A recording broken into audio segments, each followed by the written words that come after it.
Hello. Today's topic is a Google Colab notebook for running SPARQL queries against Japan Search's RDF store. Japan Search has an RDF store? Yes. Japan Search provides a SPARQL endpoint for querying its linked open data, including cultural heritage records. And there's a tutorial notebook for that? Right.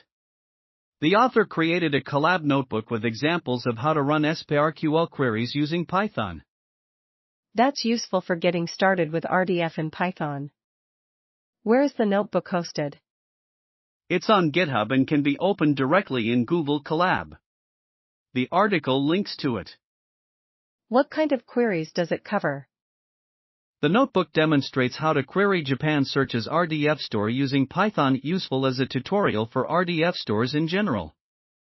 Are there other reference resources mentioned? Yes. The article also links to Kanzaki.com's Japan Search LD tutorial and the NDL's dataset tutorial at lab.ndl.go.jp.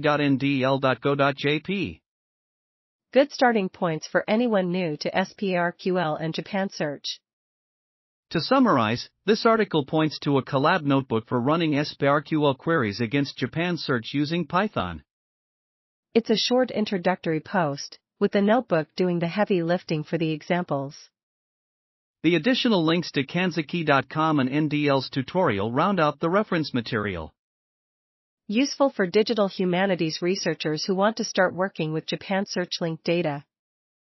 Yes, and Google Colab means you don't need a local Python setup to try it out. Thanks for the overview.